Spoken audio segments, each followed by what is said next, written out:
नमस्कार, मी अर्चना पाटील. माझ्या यूट्यूब चॅनलमध्ये तुमचं खूप खूप स्वागत. तर काल स्वामी समर्थ महाराजांचा प्रकट दिन होता. त्यानिमित्त हा बावड्यामधील व्हिडिओ आहे. तर बावड्यामध्ये स्वामी समर्थांचं हे खाजगी मंदिर आहे. इथं खूप छान पद्धतीनं त्यांनी ही मंदिरामध्ये आरास केलेली आहे. आणि पाठीमागं तुम्हाला बघायलाच मिळेल बघा, आरास केळी लावलेले आहेत, द्राक्षे लावलेले आहेत, आंबे लावलेले आहेत. खूप छान पद्धतीने इथं महाराजांची आरास केलेली आहे. आणि आज प्रकट दिनानिमित्त आजचा येथील व्हिडिओ मी तुम्हाला दाखवणार आहे. व्हिडिओ कसा वाटला कमेंटमध्ये नक्कीच सांगा. तर काल ह्या मंदिरामध्ये सुद्धा म्हणजे स्वामी समर्थ कृपामृताचं 7 दिवसाचं पारायण चालू होतं. आम्हाला माहिती नव्हतं, तरी पण आम्ही काल आम्हाला एक 5-6 अध्याय वाचायला मिळाले. तर खूप छान ते सुद्धा पुस्तक आहे. तर 1 तासभर पारायण, कालचा शेवटचा दिवस होता, ते पारायण आम्ही केलेलं. आता पारायणाच्या नंतर इथं थोड्याच वेळात आरती चालू होईल. प्रत्येकाने आपापल्या म्हणजे कुवतीप्रमाणे कुणी महाराजांना जे जे काय आवडेल ते असे वेगवेगळे पदार्थ इथं सर्व भक्तांनी करून आणलेले आहेत प्रसाद म्हणून. आणि आता थोड्याच वेळात इथं आरती चालू होईल. तो व्हिडिओ मी तुम्हाला दाखवणार आहे. व्हिडिओ कसा वाटला कमेंटमध्ये नक्की सांगा.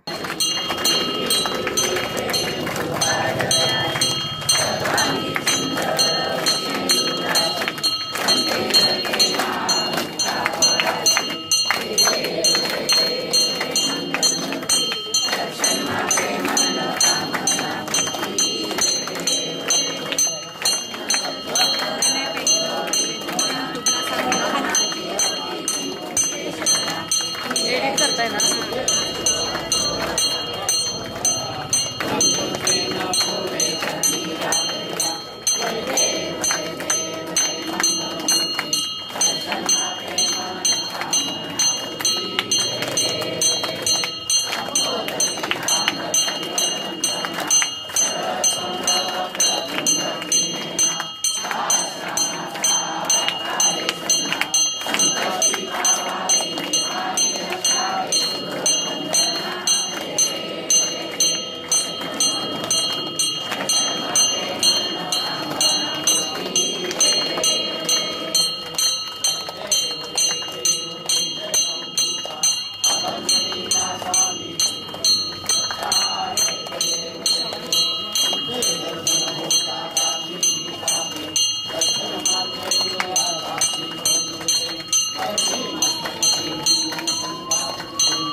आहे.